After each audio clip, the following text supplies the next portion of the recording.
រឿងពួកភិក្ខុកោសំពី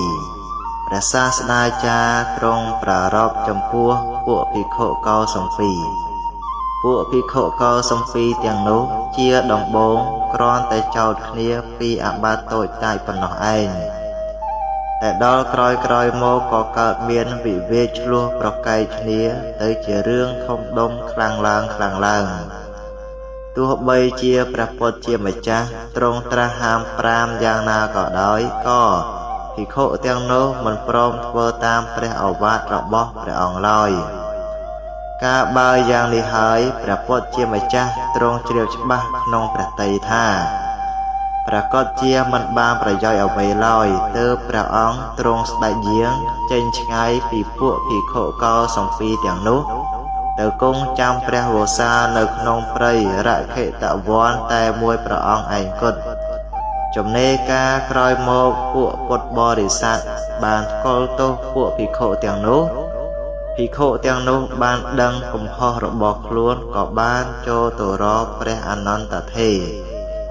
ឲ្យលោកជួយសូមខមាទោសចំពោះព្រះពុទ្ធជាម្ចាស់ហើយទូលសូមឲ្យព្រះអង្គស្ដេចយាងត្រឡប់មកវិញព្រះសាស្តាទ្រង់បានទទួលពាក្យរបស់ភិក្ខុកោសំពីទាំងនោះហើយទើបស្ដេចយាងវិលត្រឡប់មកវិញទ្រង់ប្រទានព្រះឱវាទដល់ពួកភិក្ខុទាំងនោះឲ្យមានសេចក្តីព្រមព្រៀងគ្នាចេះស្រឡាញ់គ្នាកុំឲ្យមានការឆ្លោះទាស់ទែងនឹងគ្នាតទៅទៀតដោយព្រះធម្មីកថាទីឃាវុជាដកហើយទ្រង់ត្រាស់នៅប្រគាថានេះថា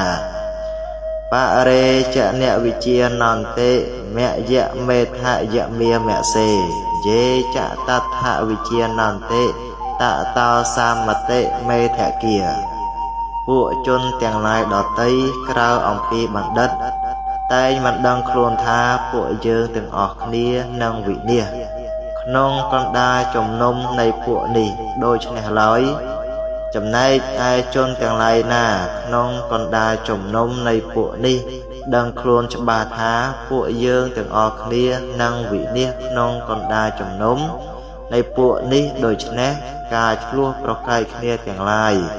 រមែងរងាប់អំពីជនទាំងឡាយនោះសូមអនុមោទនា